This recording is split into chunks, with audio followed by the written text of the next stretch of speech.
नमस्ते साथियों, आप सभी का हार्दिक स्वागत और अभिनंदन है। साथियों, जैसा कि आप यहाँ पर देख पा रहे हैं, हम अध्यापक योजना डायरी भरने का जो वीडियो है वो है बना रहे हैं। सबसे पहले पृष्ठ पर हम अपनी जो मूलभूत बुनियादी जानकारियां हैं वे लिखते हैं। उसके बाद ये जो कॉलम है सत्र में कार्य दिवसों का विवरण, ये शिविरा पंचांग जारी हो जाएगा, उसके पश्चात लिखा जाएगा।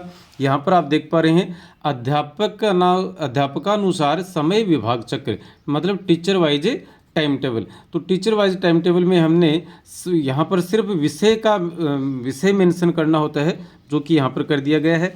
बीच में कई दफ़ा टाइम टेबल यदि बदल दिया जाता है तो वह इस कॉलम में लिखा जाएगा, इस कॉलम में लिखा जाएगा। उसके बाद यदि हम बात करें, यहाँ पर आते हैं तो कक्षावार समय विभाग चक्र में सिर्फ कक्षा का उल्लेख किया जाता है। तो पहले पीरियड पूरे के पूरे 12वीं क्लास में है, दूसरा खाली है, तीसरा 11वीं में, चौथा खाली, 5वें में आप कह सकते हैं कि भोजनावकाश हो गया। और उसके बाद में ये 5, 6, 7, 8 कुल मिलाकर 8 पीरियड हैं। फिर 11वीं में है सारे, उसके बाद सारे 12वीं में, उसके बाद 5 दिन लगातार शुक्रवार तक 11वीं क्लास में, और उसके बाद में 12वीं क्लास में रहेंगे। और ये जो नीचे वाला कॉलम है ये भी टाइम टेबल परिवर्तित होने की स्थिति में लिखा जाता है, अन्यथा नहीं लिखा जाता। उसके बाद हम बात करेंगे शिक्षण कार्य के अतिरिक्त प्रवृत्तियों का विस्तृत विवरण। तो इस पर हम बात कर चुके हैं, हालांकि पूर्व की वीडियो में। एक बार फिर से आप देख सकते हैं इसे, कि भाषा अभिव्यक्ति का सशक्त माध्यम है जिसकी बदौलत मानव समाज में अपनी पहचान बनाता है। पाठ्यक्रम के माध्यम से बच्चों के भाषाई कौशल व अभिव्यक्ति क्षमता के उन्नयन का प्रयास किया जाएगा। विभिन्न कवि लेखकों की विविध विधाओं में लिखित विविध रचनाओं से बच्चों का परिचय होगा। ये रचनाएं उनके व्यक्तित्व निर्माण में सहायक साबित होंगी। पाठ्यक्रम से अतिरिक्त गतिविधियां, तो कॉलम इसके 4 बनाए गए हैं। क्रम संख्या, गतिविधि, संपादन और उपलब्धि, मतलब हासिल क्या रहेगा। तो पहला कॉलम है क्रम संख्या 1 पर खेल कूद गतिविधि। इसमें टीम बनाई जाएगी, स्थानीय इंडोर एंड आउटडोर खेल खिलाए जा सकते हैं। टीम भावना का विकास होगा, ये हासिल ये है, टीम भावना का विकास, सहयोग और संगठन की भावना का विकास, शारीरिक, मानसिक, भावनात्मक एवं सामाजिकता का विकास तथा परिपक्वता, मतलब बच्चों में मैच्योरिटी आएगी। उसके बाद आप बात करें 2 नंबर पर, तो सामाजिक सहभागिता। इसमें केस स्टडी के आधार पर स्थानीय समस्याओं को की पहचान, निदान और उपचार किया जाएगा।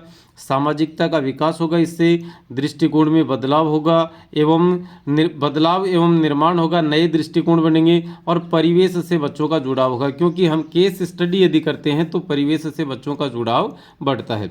वाद विवाद में बच्चों की टीम बनाकर दिए गए विषय या टॉपिक पर चर्चा की जाएगी। इससे बच्चों में तर्कना शक्ति का विकास होगा और वह परिमार्जित भी होती है। और चौथा गतिविधि है अपने अपने कोने, मतलब अपनी अपनी रुचि के हिसाब से। तो रुचि की पहचान की जाएगी। इसमें नृत्य, गायन, पोर्ट्रेट, चित्रकारी, लेखन इत्यादि शामिल हैं। यहाँ पर तनाव की स्थिति का सामना करना बच्चा सीखेगा। व्यक्तित्व निर्माण होगा, सकारात्मक सोच होगी और विशेषज्ञ वे बन पाएंगे। उसके बाद यदि आप बात करें तो यहाँ पर ये आता है संस्था प्रधान द्वारा दिए गए निर्देश। तो संस्था प्रधान द्वारा बीच सत्र में हमें कोई दिए जाते हैं निर्देश, तो यहाँ पर तारीख और यहाँ पर उस गतिविधि का उल्लेख करके यहाँ पर प्रिंसिपल सर के सिग्नेचर करवाने होते हैं।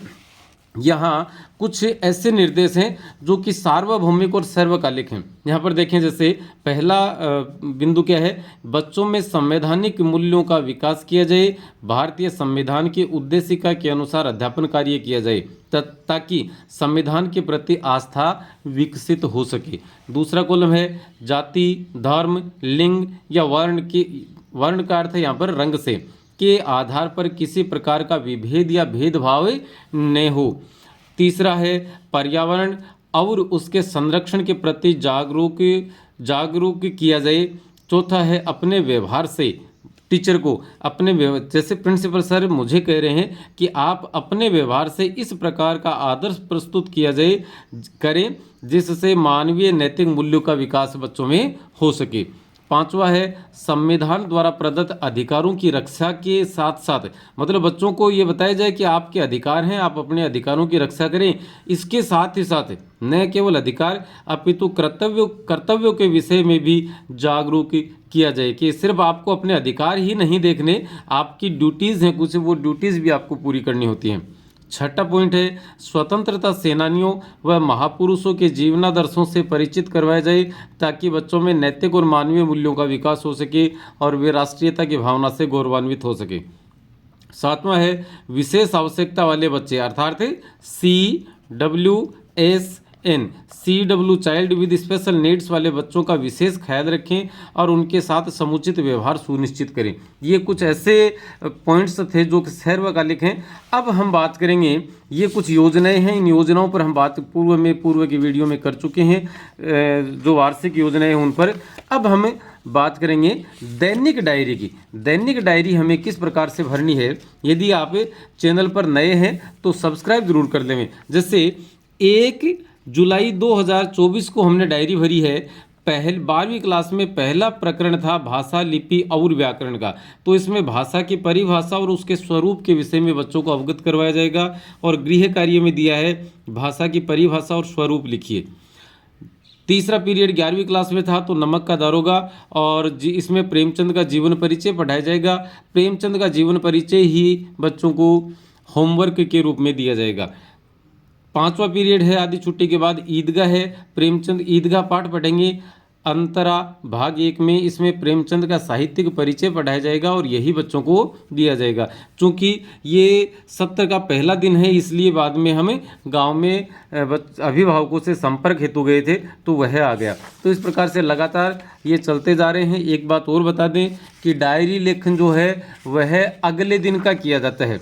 इसके पीछे वजह यह रहती है, मान लीजिए आज 12 तारीख है और कल आप किसी कारणवश छुट्टी पर रह गए तो आपकी डायरी के अकॉर्डिंग प्रिंसिपल सर या आपके संस्था प्रधान जो भी हैं वे किसी अन्य टीचर को व्यवस्थार्थ आपकी कक्षा में भेज सकते हैं और वे जो भेजे जाने वाले टीचर्स हैं वे आपकी इस डायरी के अकॉर्डिंग अध्यापन का कार्य करवा सकते हैं। जैसे ये 11 तारीख, चूँकि आज हम 11 तारीख को ये वीडियो रिकॉर्ड कर रहे हैं तो 11 तारीख का ये भरा हुआ है 12वीं क्लास में रचनात्मक लेखन, जिसमें विज्ञप्ति लेखन होगा, सिखाया जाएगा बच्चों को। और होमवर्क के रूप में पहला प्रश्न है विज्ञप्ति लेखन विज्ञप्ति क्यों लिखी जाती है और विज्ञप्ति का प्रारूप तैयार कीजिए। तीसरे पीरियड में हम 11वीं कक्षा में जिसमें मियाँ नसीरुद्दीन पाठ पढ़ेंगे और इसमें मियाँ जोश में यहाँ से लेकर निगली और हजम यहाँ तक पढ़ाया जाएगा। और जो होमवर्क के रूप में है तो यहाँ कॉलम छोटा है तो आप यहाँ पर लिख सकते हैं। तो पहला प्रश्न होगा बादशाह का प्रसंग आते ही मियाँ, शॉर्ट में लिखा है मियाँ नसीरुद्दीन की दिलचस्पी कम क्यों हो गई, और दूसरा है मियाँ नसीरुद्दीन का शब्द चित्र खींचिए। पाँचवें पीरियड में 11वीं कक्षा में गए, दोपहर का भोजन अमरकांत की कहानी पढ़ाई। इसमें सिद्धेश्वरी ने रोया तो नहीं था यहाँ तक कि पढ़ाया जाएगा। इसमें एक प्रश्न दिया गया होमवर्क के रूप में कि सिद्धेश्वरी ने मोहन के बारे में रामचंद्र से झूठ क्यों कहा था। 12वीं कक्षा में छठे पीरियड में जाएंगे, यहाँ पर हम काव्यांग परिचय में काव्यांग गुण पढ़ाएंगे। यहाँ माधुर्य, प्रसाद और ओज काव्य गुणों की परिभाषा, पहचान व उदाहरण लिखवाएंगे और ये बच्चों को होमवर्क में दिया जाएगा। उसके बाद 11वीं कक्षा में गए, दोपहर का भोजन अमरकांत की कहानी, इसमें सिद्धेश्वरी फिर और चौकी पर बैठ गए लाला जी मुंशी जी, तो यहाँ तक का पढ़ाया जाएगा। और 8वें पीरियड में 8वीं पीरियड 12वीं कक्षा में काव्य गुण, इसमें काव्य गुण संबंधी रिक्त स्थान की पूर्ति वाले प्रश्न बच्चों को दिए जाएंगे। यहाँ पर टीचर को अपने सिग्नेचर करने होते हैं, यहाँ पर संस्था प्रधान चाहे तो अपनी कोई टिप्पणी लिख सकते हैं और यहाँ पर वे सिग्नेचर करेंगे। यदि प्रिंसिपल सर नहीं है तो उनके स्थान पर जो भी इंचार्ज हैं उनसे हम सिग्नेचर करवा सकते हैं। अब चूंकि हम 11 तारीख को ये रिकॉर्ड कर रहे हैं और 12 तारीख की जो डायरी है वह आपके समक्ष यहाँ पर भरी हुई है। देखिएगा 12 जुलाई 2024 शुक्रवार, यहाँ पर वार भी लिखा हुआ है और ये तमाम वो पीरियड और कक्षाएं हैं। तो पहला पीरियड 12वीं कक्षा में रचनात्मक लेखन, इसमें प्रारूप लेखन जापन पढ़ाया जाएगा। और जापन क्यों लिखा जाता है, एक तो ये प्रश्न है और जापन का प्रारूप तैयार कीजिए, दूसरा प्रश्न है। तीसरे पीरियड में मियाँ नसीरुद्दीन पाठ कृष्णा सोबती का, इसमें पाठ्य पुस्तक के जो बचे हुए शेष प्रश्नोत्तर हैं, अर्थात हमने खूब कई सारे प्रश्न पाठ को पढ़ाते हुए दे दिए थे, एक एक दो दो। जो प्रश्न पाठ्य पुस्तक से थे वो इसमें आ गए, जो कुछ शेष बच गए वो कल करवाए जाएंगे। दोपहर का भोजन 5वीं पीरियड में 11वीं में हिंदी साहित्य में तो सिद्धेश्वरी ने प्रमोद को कुछ हो जाए यहाँ तक पढ़ाया जाएगा। और छठे पीरियड में हम 12वीं कक्षा में काव्य दोष पढ़ाएंगे। इसमें काव्य दोष की परिभाषा और उसका वर्गीकरण पढ़ाया जाएगा कि कितने आधारों पर काव्य दोषों का वर्गीकरण किया जाता है।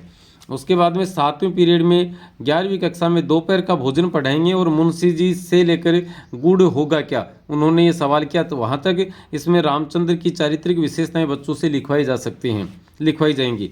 8वें पीरियड में हम 12वीं कक्षा में काव्यांग परिचय पढ़ाएंगे। इसमें काव्य दोष पढ़ेंगे और काव्य दोष में श्रुति कटुत्व, ग्राम्यत्व, कलिष्टत्व, काव्य दोष की परिभाषा और उदाहरण हम लिखवाएंगे, पहले बोर्ड पर करवाएंगे, बच्चों को समझाएंगे और ये सेम होमवर्क के रूप में भी दिया जाएगा। और आप यहाँ पर हमारे सिग्नेचर और प्रिंसिपल सर के सिग्नेचर, हमारे इंचार्ज महोदय के सिग्नेचर यहाँ पर देख सकते हैं। वे चाहें तो उसमें अपनी तरफ से कुछ टिप्पणी भी लिख सकते हैं। इसके साथ आप एक दो चीज़ें और लिख सकते हैं, जैसे हम 4 तारीख को आधे दिन दोपहर बाद के आकस्मिक अवकाश पर रहे और 5 तारीख को पूर्णकालिक अवकाश पर रहे थे, तो ये दोनों चीज़ों का यदि आप यहाँ उल्लेख कर देते हैं तो किसी दिन यदि आप देखना चाहें कि हम 5